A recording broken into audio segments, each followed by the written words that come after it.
le voy a solicitar al señor Koch que haga uso de la palabra.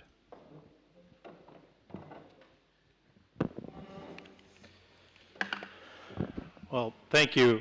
Thanks for the opportunity to join the discussions. I'm truly honored to be a part of this dialogue. Having the mic is like gold, so I want to take advantage of it. I want to make one comment on the previous panel on education that I think was left on the table, and that is the need for repetition. When we think of education in water, myself, like most of you, you learned about the water cycle in primary school. And then perhaps in later courses, you were reminded of that water cycle. And I think a lot of what we're missing today in terms of people understanding and valuing water is they need that repetition. And the Catholic Church is a great example. I'm a Roman Catholic, and any of you who are, every time at Mass, we recite the Nicene Creed. We believe. And this is done every day. And so why is it done? It's done because it's important to know what you believe and to value that. And I think that's something that education can benefit from when it comes to water. The other point I'll make from the previous panel is that I recognize that there are alternate views of corporations. We heard some just now from Ugo, and I respect those views. And I also understand how some of those views can come about in the absence of engaged dialogue and all the facts. But I can tell you, as I lead water stewardship for Coca-Cola, that it is my job and the job of hundreds on my team to make sure that we do not have an impact on the quantity or the quality of water that we share with people where we operate. So that said, I'm here independent of my role with the Coca-Cola Company, but I'm going to give you a little bit of insight into that role as it pertains to this topic. So I lead water stewardship across the system globally. We have manufacturing operations and agricultural ingredient supply points in thousands of locations all over the world.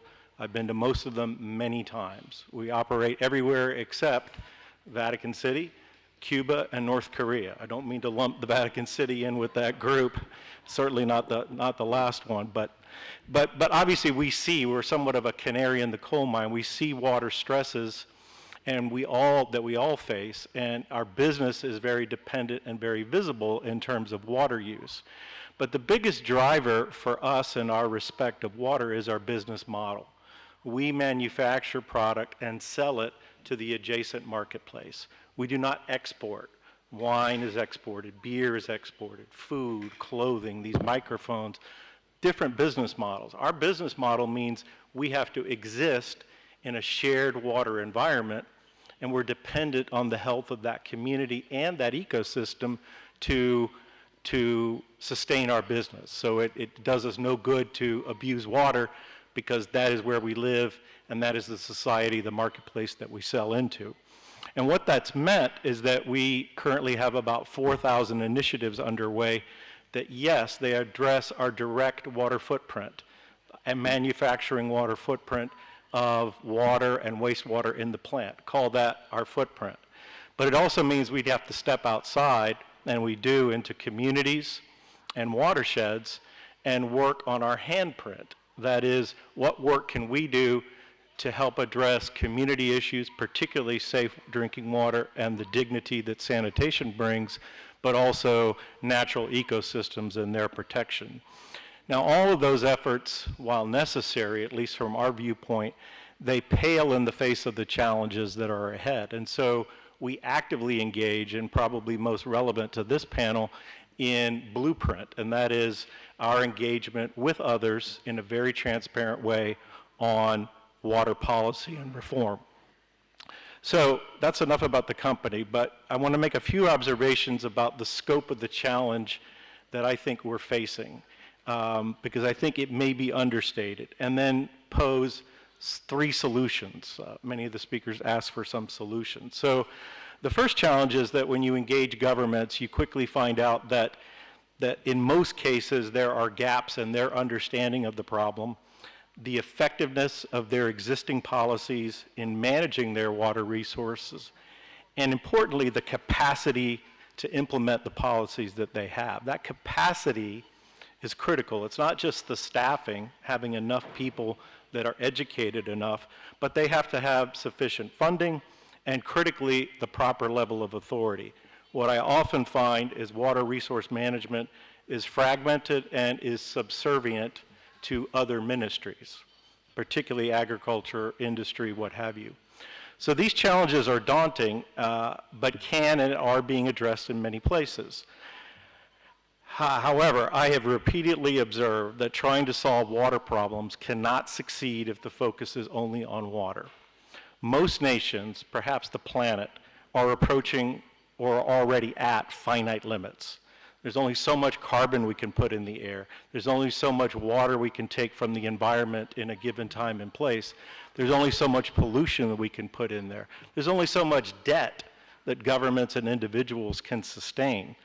So these limits, this stress has intertwined food, water, and energy to a very high degree of complexity, to use Quentin's words, of wickedness. So what I find is that you need to look at the nexus of food, water, and energy security if you're going to solve a problem in either one without creating a problem in the other. An example is the government subsidy in North America of maize, of corn, for renewable fuels. What that has done has led to a historic rise in the price of corn, a food security issue, and at the same time caused land and water stress in a water-abundant places so much as parts of Canada. So looking at a multivariant problem from a single variant lens is a recipe for disaster. So, and the nexus is that multiple variant problem. If we take a basic algebraic viewpoint, you all know you need 3 equations to solve for 3 unknowns. But we're not organized to solve for 3 unknowns. This begins in higher education, where we train water engineers, agronomists, energy experts. It carries on into how we organize government ministries, the water ministry, agriculture, energy, corporations, and even much of civil society is organized in a single variant, siloed approach. And these embedded hierarchies, politics, and vested interests in such organizations poses a complex and complicated scenario. Now, all of this is amplified when you step into a transboundary situation. And I'm not talking just about transboundary in the physical sense of surface water and groundwater at a border, a frontier. I'm also talking about, as we've heard earlier, the virtual transfer of water, as well as water and land grabs. I've seen firsthand in parts of southern Africa, huge tracts of land that are growing crops that are exported for China, for consumption in China. But it goes beyond there. I've seen olive production in cotton and other crops grown in northern India for export, and significant groundwater stress driven by long-term contracts for alfalfa production and related products for the export to Gulf nations, and that's happening in the America Southwest. So all 4 of these observations certainly present a unique predicament, and that's negatively amplified by a changing climate that is today already having real impacts and much unpredictability. We've taken a lot of those IPCC scenarios and done modeling in terms of the climate change, but also population growth, as well as economic development and rising incomes. And what that's led me to conclude, it's not just the present day complexities that we need to solve for, nor the ultimate end state that we predict so many decades down the future. The biggest problem that I see is the rate of change. We have these existing problems, and the rate of change in terms of water stress, quantity and quality, in most places is changing very quickly. And we're not set up. I mean, we as society, as governments, as corporations, as communities, to deal with rapid change. So it's a daunting problem. Is there a solution? I can't say that I have the solution, and certainly not that there is only one. But I want to give a few examples that support my belief that water valuation presents a powerful frame and motivator for positive action on sustainable solution. In fact, it's this frame, this business case that we've established that led my company to invest over $2 billion towards these solutions because we see the value of water. And I'm speaking of the valuation of water services from the perspective of public infrastructure to deliver safe drinking water and provide sanitation. And I'm also referring to the valuation of ecosystem services as they relate to water. Now, let me preface my remarks by stating that such valuation is not sufficient when considering respect, protection, and fulfillment of human rights to water and sanitation. I quote Pope Francis in Laudato Si, where he argues that economic valuations of water must be subordinated to frameworks of human rights. I also quote a friend, Dr. Christine Peppard, from her essay, Hydrology, Theology, and Laudato Si, markets are not sufficiently attentive to fundamental obligations stemming from human dignity. I agree. However, the initial provision and upkeep of infrastructure to provide and sustain water and sanitation rights does benefit, in my experience, from a pragmatic measure of market valuation. Similarly, the market valuation of ecosystem services is powerful to justify and motivate watershed protection measures, with such healthy watersheds providing the supplies of water for people. And finally, a hydroeconomic analysis of a given economy and its growth plans across the nexus of food, water, and energy security, we have found to be a transformative basis for government action and policy change.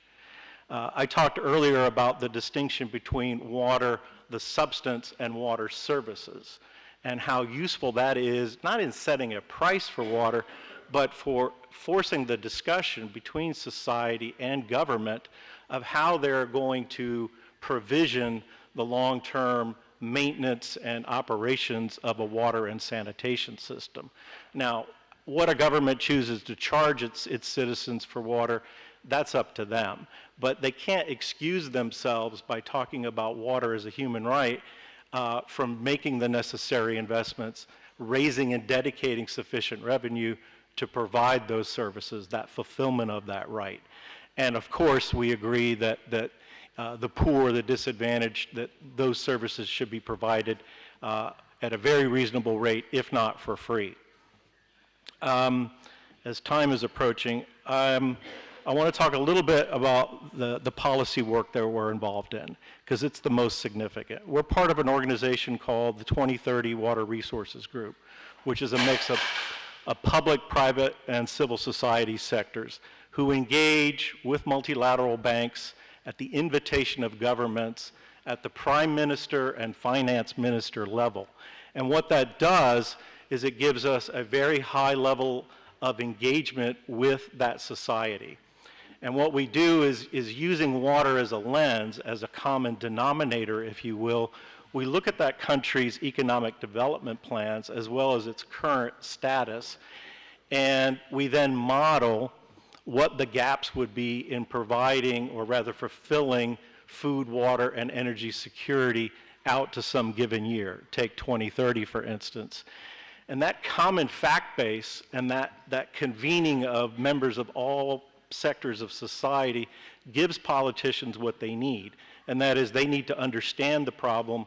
They need to know enough people in their communities, their constituency understands the problem, and that solutions have been tested and debated, and so that there are choices that they ultimately need to make. And so again, that valuation, that market analysis of water, not to set a price or to leave it as a financial discussion, but to form as a basis of decision making, we have found to be very powerful, well outside of a business setting. And so I want to close with a shift in thinking that I feel is necessary. Most debates and negotiations I enter in related to water start on the premise of, on one side or both, of how one user, a conservationist, a farmer, a government, a corporation, can get more water for their use. This begins every discussion in a state of conflict, and solutions are then driven by somebody getting less and somebody getting what they want, or supplies of water being increased to meet higher demands, as Peter said. This concept of more, and we've heard this before, is prevalent throughout most of society. What politician doesn't talk of more jobs? What investor doesn't want more profit? What corporation doesn't want their business to grow? It's all about more. I'll never forget, in November of 2011, I was at a conference in Bonn, Germany, on the Nexus. And a lone voice, a man from the Philippines, asked, why are we so focused on financial well-being and development well-being and not on human well-being and natural well-being? I think growth cannot be infinite, and many places will face difficulties. And I just hope this dialogue leads to solutions that shift the discussion to bending demand to meet supplies and a contribution to well-being. Thank you.